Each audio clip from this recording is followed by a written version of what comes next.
존경하는 어르신 여러분, 안녕하십니까? 오늘 이 자리에서 여러분과 함께 삶의 지혜를 나누게 되어 매우 기쁩니다.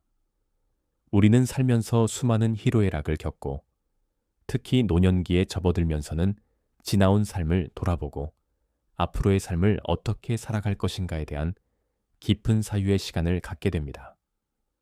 오늘은 욕심이 생겨 괴로울 때 노인에게 줄 수 있는 교훈이라는 주제로 불경의 가르침을 통해 내면의 평화를 찾는 길에 대해 이야기해보고자 합니다. 부처님께서는 인생은 고해라고 말씀하셨습니다.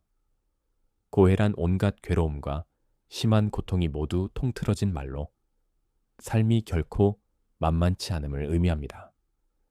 우리는 매일매일이 고단한 날들의 연속이라고 느끼기도 합니다. 자식이나 배우자와의 관계에서 혹은 친구나 동료와의 관계에서 속상하고 스트레스 받는 일이 생기곤 합니다. 이러한 괴로움의 원인을 가만히 들여다보면 행복과 불행을 느끼게 해주는 요소가 자기 스스로가 아닌 주변 사람이나 상황에 대한 기대하는 마음에서 비롯되는 경우가 많습니다. 그런 사람들일수록 내 감정의 기복이 주변 사람들이나 상황에 의해서 좌지우지되는 경우가 많습니다.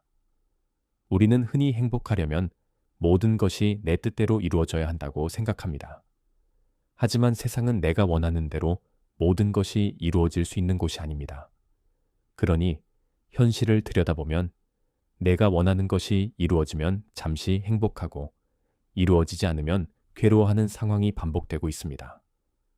세상 일이 모두 내 마음대로 흘러가지 않는다는 것은 어떤 누구도 거스를 수 없는 불변의 이치입니다. 이 불변의 이치로 인해 인생은 고락이 반복될 수밖에 없습니다. 이것이 부처님이 말씀하신 윤회이며 윤회의 굴레 속에서는 우리의 행복이 지속될 수가 없습니다. 마찬가지로 윤회의 굴레 속에서 불행 역시 지속되는 것이 아닙니다. 어제의 행복이 오늘의 불행이 될 수 있고 오늘의 불행이 내일의 행복이 될 수도 있는 것입니다. 전화위복, 인생지사 사형지만은 모두 같은 뜻을 품고 있는 선인들의 지혜인 것입니다. 그렇다면 우리는 어떤 행복을 추구해야 할까요? 되풀이되는 인생의 고락 속에서 어떻게 하면 자유로워질 수 있을까요? 바로 지속 가능한 행복을 추구해야 합니다. 행복이 불행으로 바뀌지 않는 그것이 지속 가능한 행복인 것입니다. 즐거운 일만 반복된다고 해서 그것이 지속 가능한 행복일까요? 아닙니다. 고락은 떼어낼 수 없고 항상 붙어 다닙니다. 힘들어야 좋은 줄도 알고 좋은 줄 알아야 힘든 것도 알기 때문입니다. 그렇다면 지속 가능한 행복이란 무엇일까요? 그것은 괴로움이 없는 상태가 지속되는 것을 말합니다. 크게 좋을 것도 크게 나쁠 것도 없는, 세속적으로 말하면 무탈한 하루가 지속되는 그런 상태라고 말할 수 있습니다. 이런 경지로 가기 위해서는 고락의 뿌리가 욕구에 있으니 내가 그것으로부터 자유로워져야 합니다. 그러나 인간이 욕구로부터 자유로워지기 쉽지 않습니다. 그렇다면 모든 욕구를 억누르기 위해서 고행자의 길을 가는 것이 정답일까요? 부처님께서는 깨달음을 얻으시고 수행자는 쾌락의 길도 고행의 길도 가서도 안 된다고 말씀하셨습니다. 두 양극단을 버리고 중도의 길을 가야 마음이 들뜨지 않고 그렇다고 가라앉지도 않는 상태가 됩니다. 마음이 고요해지고 괴로움이 없는 상태가 지속되는 것입니다. 우리 마음속에는 4가지 큰 병이 있다고 불경은 가르칩니다. 첫 번째는 탐심과 음욕인데 이것은 우리가 무언가를 갈망하고 더 많이 갖고 싶어하는 마음, 즉 욕심을 의미합니다. 두 번째는 성냄과 미움이며 이는 남에게 화를 내고 원망하는 감정입니다. 세 번째는 어리석음인데 이것은 우리가 세상을 제대로 이해하지 못하고 잘못된 판단을 내리는 것입니다. 마지막으로 넷째는 교만함으로 스스로를 높이고 다른 사람을 경시하는 마음입니다. 이 4가지 병을 지혜로 치료하려 노력해야 합니다.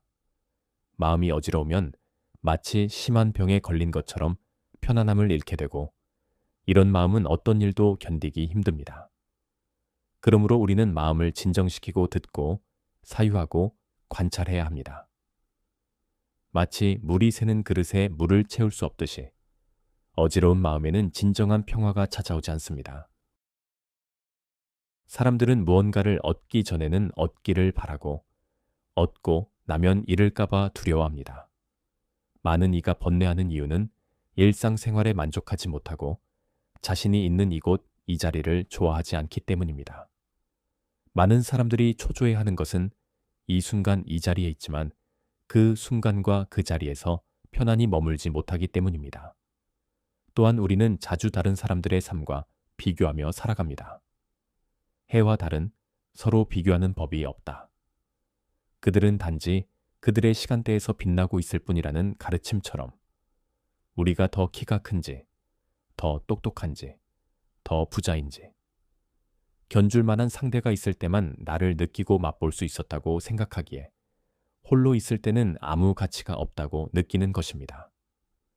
이처럼 타인과의 비교는 끊임없이 우리 마음에 불만족의 씨앗을 뿌리며 괴로움을 키웁니다. 타인을 시샘하지 마라. 너무 경계도 하지 마라. 그저 너 자신의 최선의 모습이 되는 것에만 몰두하라. 타인이 널 어떻게 여기는지 신경을 덜 쓸수록 넌 더 행복해질 것이다. 철학자 사르트르는 타인은 지옥이다라고 말했습니다.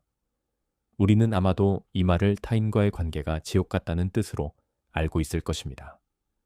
하지만 이 말을 한 사르트르의 진정한 의도는 우리는 타인들이 우리를 판단하는 잣대로 우리 자신을 판단한다는 것입니다. 세상에는 수많은 사람들이 지옥에서 살고 있는데 그 이유는 그들이 타인들의 판단과 평가에 지나치게 의존하기 때문이며 이렇게 자신의 주관을 잃고 타인에게 의존하는 것이 지옥이라 한 것입니다.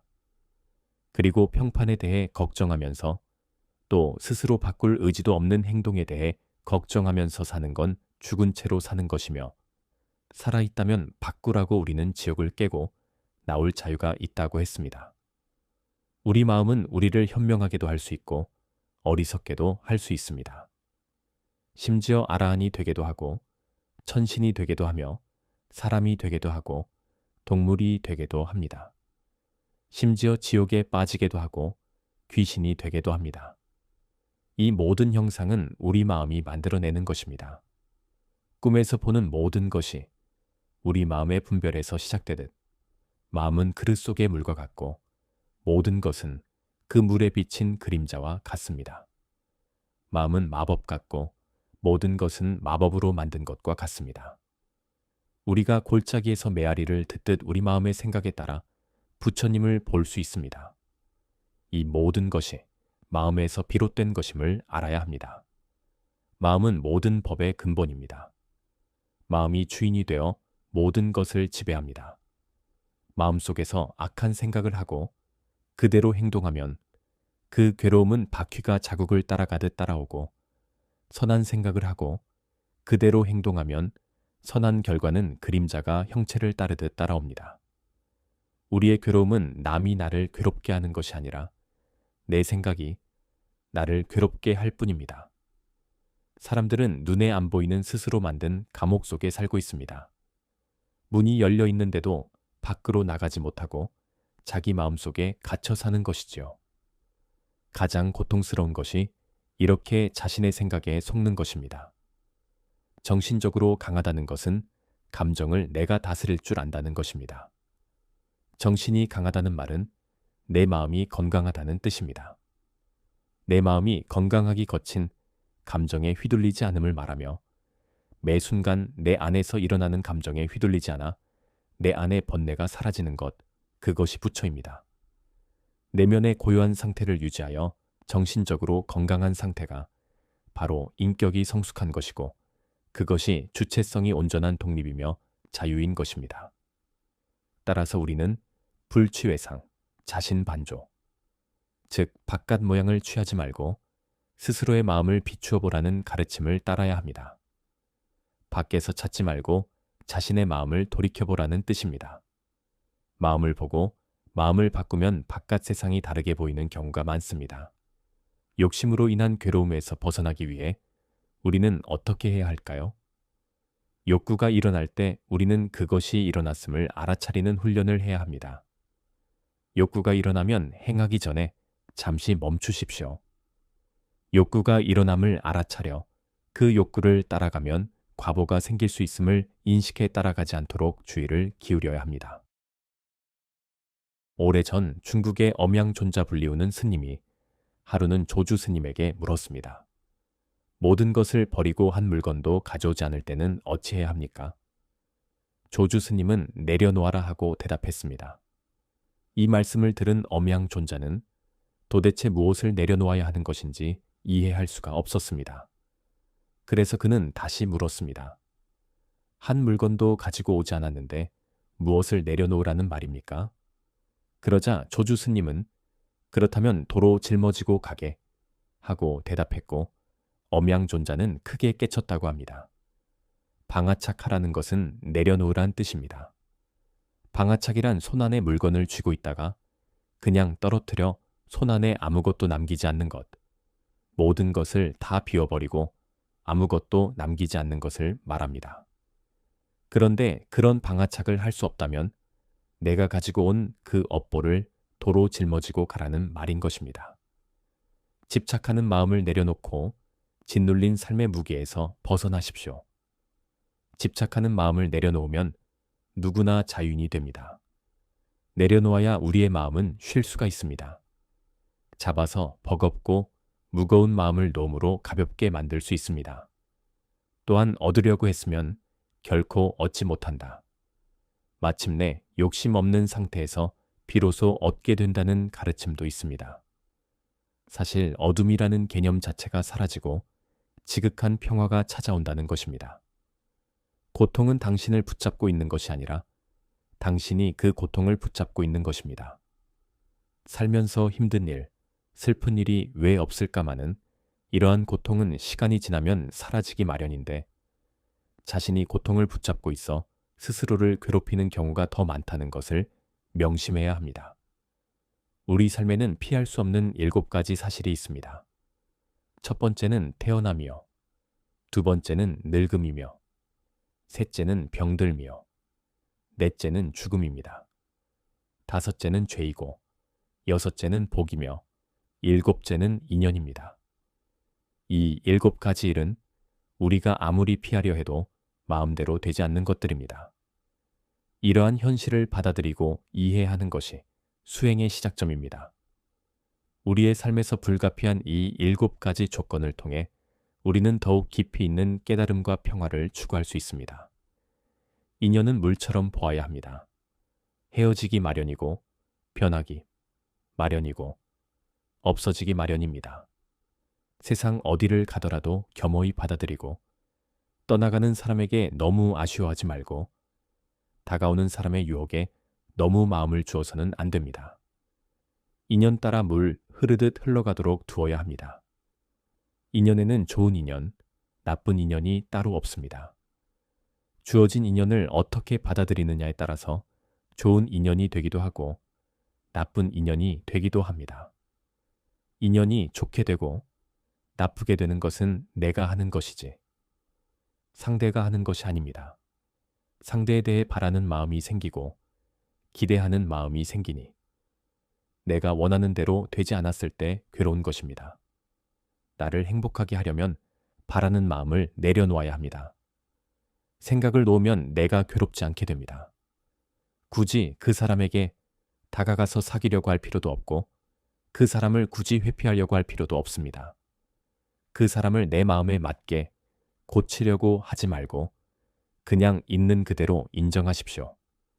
나의 관점에서 보면 이해가 안 되는 일들이 그 사람 편에서 보면 다 이해가 됩니다.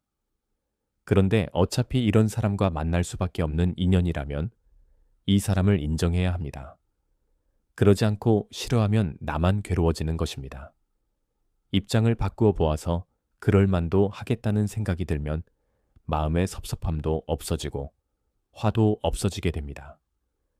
지금 자신의 삶이 행복하거나 불행하다고 그건 인연의 흐름이지 자신의 잘잘못으로 그렇게 된 게 아닙니다. 자신에게 주어지는 인연이 좋은 것이든 나쁜 것이든 삶에 유리한 것이든 불리한 것이든 우리의 몸과 마음을 편안하게 하는 것이든 아프게 하는 것이든 모두 자신에게 꼭 필요한 것이라 여기고 저항 없이 받아들이는 게 인연에 막히지 않는 삶입니다. 불필요한 인연은 오지 않기 때문입니다. 인연에는 아무런 잘못이 없습니다. 그 인연에 저항하기에 괴로운 겁니다. 어떤 일이 일어났다면 그것은 인연이었던 일이고 어떤 일이 일어나고 있다면 그것도 인연이며 앞으로 어떤 일이 일어난다면 그 또한 인연입니다. 경계에 이끌리지 않고 비워버리게 되면 경계는 이제 더 이상 고통도 기쁨도 아닙니다. 그저 스치는 작은 인연일 뿐입니다. 세상에는 잡아둘 것이 하나도 없습니다. 잡음이 있으면 괴로움이 뒤따릅니다. 그저 인연 따라 잠시 왔다 스쳐갈 수 있도록 놓아두어야 합니다. 이 모두가 내가 인연을 지었기에 당연히 내게로 돌아온 것임을 알아야 합니다. 작은 마음으로 욕심을 부려잡게 되면 또 다른 괴로움이 시작된다는 것을 알아야 합니다. 이 세상 그 어떤 것도 애착을 둘 만한 것은 없습니다. 어느 하나 애착을 두지 말고 텅 빈 마음으로 놓아버려야 합니다. 결국 내 앞에 펼쳐지는 세상 모든 경계는 어느 하나 버릴 것도 없고 잡을 것도 없는 것입니다. 경계가 괴롭다고 외면하고 버려서도 안 되며 경계가 즐겁다고 애착을 두어 잡아서도 안 됩니다. 그저 물 흐르듯 다가오는 경계를 가만히 흐르도록 내버려 두면 됩니다. 영원한 것은 아무것도 없습니다. 너무 집착하지 마십시오. 상황이 얼마나 나쁘건 간에 그것은 곧 변할 것이기 때문입니다. 과거에 매달리지 말고 미래를 원망하지도 마십시오. 과거는 이미 사라졌고 미래는 아직 오지 않았습니다. 오직 현재에 충실해야 진정한 아름다움이 빛납니다. 미래에 대한 기대와 과거에 대한 슬픔은 마음을 마르게 합니다. 이는 마치 꺾인 갈대가 바싹 마르는 것과 같습니다. 지나간 일을 슬퍼하지 않고 오지 않은 일을 애태우지 않으면서 현재의 삶을 지켜나가면 얼굴빛이 항상 맑고 깨끗하리라고 합니다. 너무 걱정하지 말고 순리대로 살며 현재에 충실하십시오. 세상을 비관적이고 부정적인 생각으로 바라보지 마십시오. 별 문제 없다. 별것 아니다. 이렇게 긍정적으로 바라보아야 합니다. 긍정적인 마음이 싹 트고 자라면 그 마음은 더 이상 당신을 괴로운 상태로 두지 않을 것입니다. 행복이라는 것은 자신이 가진 것에 감사할 줄 모르는 사람은 결코 느낄 수 없는 감정입니다. 적은 것에 만족할 수 있는 사람이 가장 많은 것을 가진 사람입니다. 생겨나면 반드시 사라지고 건강함이 있으면 병에 걸릴 때도 있고 행복이 있으면 반드시 불행도 있으며 성공이 있으면 반드시 실패도 있습니다. 인생을 살면서 이것은 갖고 저것은 버릴 수는 없습니다. 성공이든 행복이든 인생의 수많은 모습 중 하나일 뿐입니다. 그것들을 추구할 수는 있지만 그것이 인생의 전부가 아니라는 사실은 명심해야 합니다. 성공도 하고 실패도 하는 것, 바로 그것이 온전한 인생입니다.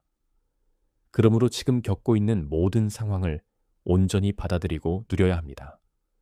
맑은 날에는 햇볕을 누리고 비 오는 날에는 비바람을 누린다면 불행함은 사라질 것입니다. 이 세상에 왔다면 이 삶을 온전히 살아야 합니다. 애쓰는 것과 집착하는 것은 다릅니다. 우리가 무엇을 원하고 어떤 목표를 향해 나아가는지 중요하지만 그 과정에서 집착은 버려야 합니다.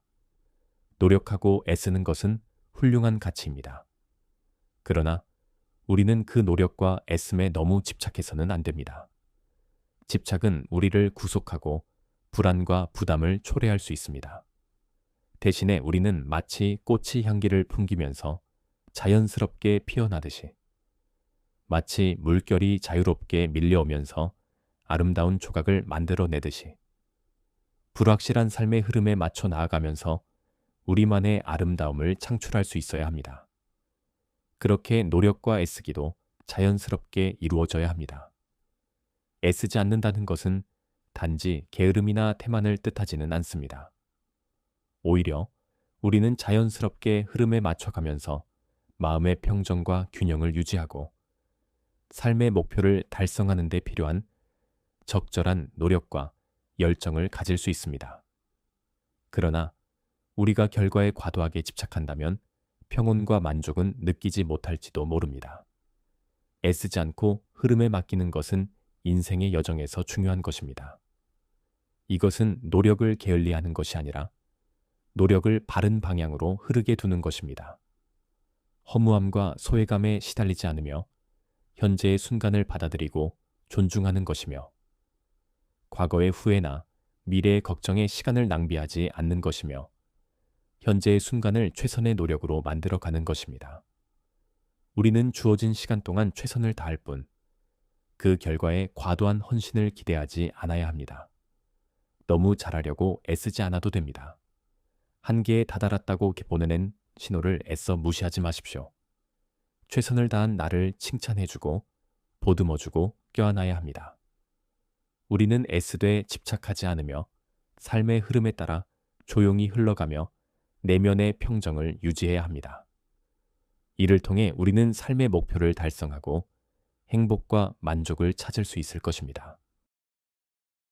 나이가 들면서 우리는 일로만 가득했던 세상과 분주함에서 점점 벗어나고 있습니다. 우리에게는 더 많은 자유와 여유가 생겼고 이것은 분주하고 정신없던 시절에 뒤따라온 경험과 관계들로부터 형성된 것입니다. 이 과정이 힘들기도 했지만 드디어 우리는 우리 자신의 모습을 객관적으로 살펴볼 수 있게 되었습니다. 사람들은 나이 드는 것을 두려워하지만 실제로 진정한 삶의 의미를 찾기 위해서는 나이가 들어가는 것이 중요할지도 모릅니다. 시간과 체력은 무한하지 않기에 우리는 남은 시간을 더욱 소중하게 여기게 됩니다.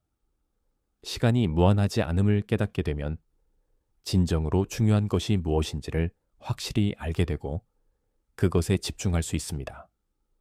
이전에는 간과했던 일상의 소소한 행복도 더 자주 느끼게 될 것입니다.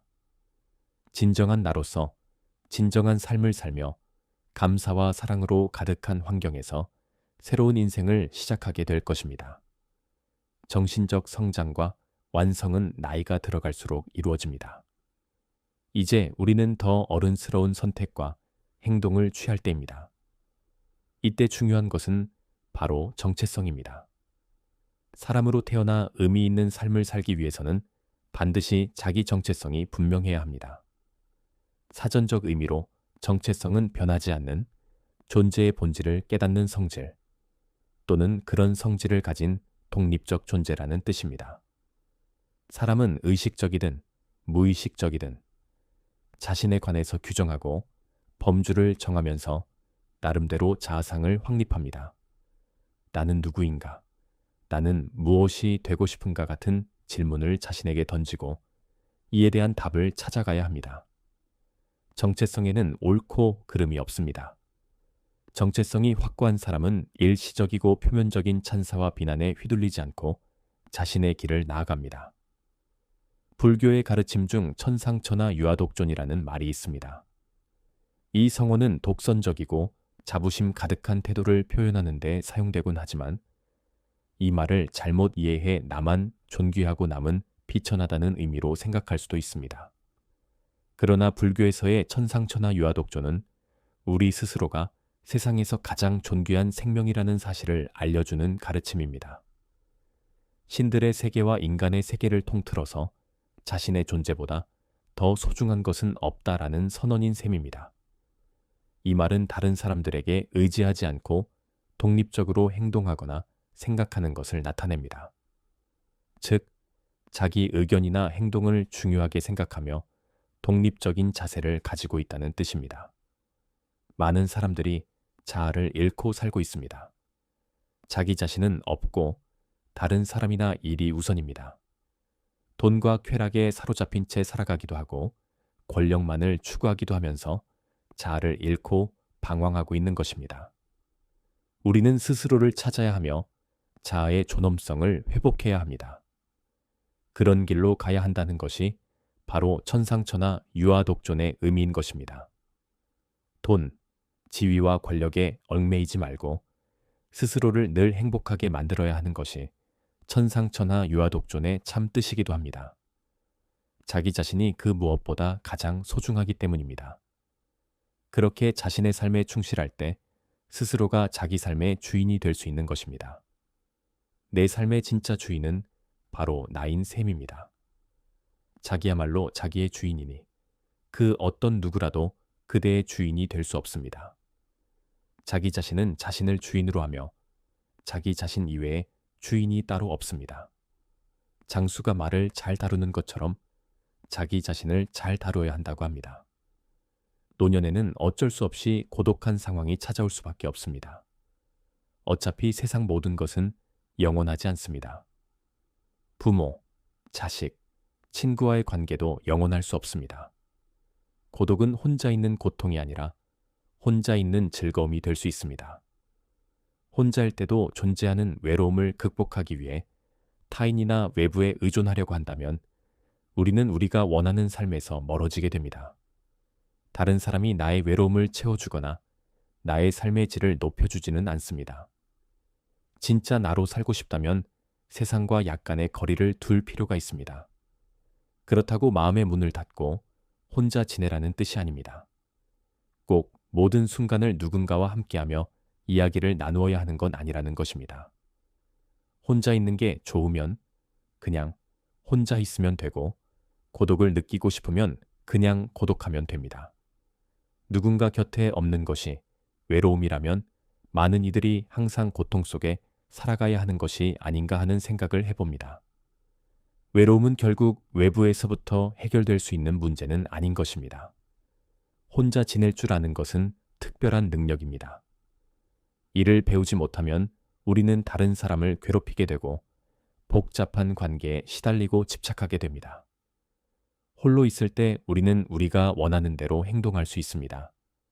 복잡한 관계에서 벗어나 해방됨을 느낄 수도 있으며 관계로부터 일어나는 불필요한 감정 소모를 줄일 수 있습니다. 외부의 소음이 없으니 그제서야 내 목소리를 들을 수도 있습니다. 우리는 홀로 있을 때 진정한 자신을 발견하고 내면의 평정을 찾을 수 있습니다. 고독을 삶의 일부로 받아들이고 그 속에서 더 나은 선택과 답을 찾는 것이 중요합니다. 고독을 사랑하는 자는 외롭지 않고 오히려 행복하며 고독한 마음에서 창조적인 힘이 솟아나오기도 합니다. 부처님께서는 홀로 앉아있고 홀로 누워있고 홀로 걷고 부지런히 수행하고 자신을 홀로 길들이는 사람은 숲에서의 삶의 기쁨을 찾아야 한다고 말씀하셨습니다. 궁극적으로 고독이라는 공간을 메울 수 있는 것은 자신의 마음뿐입니다. 홀로 있을 때 마음의 평화를 느끼고 마음이 자신 안에 가득 찰 때 행복은 함께합니다. 혼자 있는 법을 배워야 당당해질 수 있고 내 안에서 충만하게 우러나오는 행복감을 맛볼 수 있습니다. 가족 관계도 마찬가지입니다. 가족은 나와 많은 시간을 함께하는 나와 가장 가까운 사람들입니다. 당연히 무수한 말과 행동을 주고받고 감정을 교환합니다. 그런데 그만큼 많은 상처도 받게 됩니다. 건강한 가족 관계를 유지하기 위해서도 홀로서기는 필요합니다. 정서적으로 밀착된 가족이 건강한 가족일까요? 오히려 너무 깊은 감정적 융합은 자신의 감정과 부모, 배우자, 자녀의 감정을 구분하지 못하게 만든다고 합니다. 그 결과 상대방의 감정에 자동적으로 반응해 의존적인 행동이 나오게 한다는 것입니다.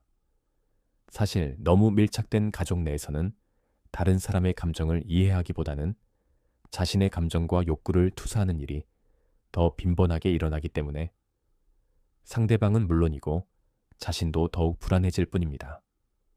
이런 식으로 가족의 불안이 계속 지속되면 오히려 서로 거리감을 느끼게 되고 사이가 멀어질 수 있습니다. 건강한 가족은 문제가 생기면 일단 자신의 감정과 상대방의 감정을 구별할 줄 압니다. 내 감정 상태를 혼자서 그대로 볼 줄 아는 것, 다른 사람과 연관되지 않은 그 상태로 보는 것이 바로 홀로서기입니다. 홀로 설 수 있어야 가족과 함께 잘 살아갈 수도 있습니다. 합리적인 마음으로 홀로 서기를 할 줄 아는 사람이 비로소 건강하게 사랑할 줄도 아는 것입니다. 노년기의 홀로 서기도 이와 다르지 않습니다.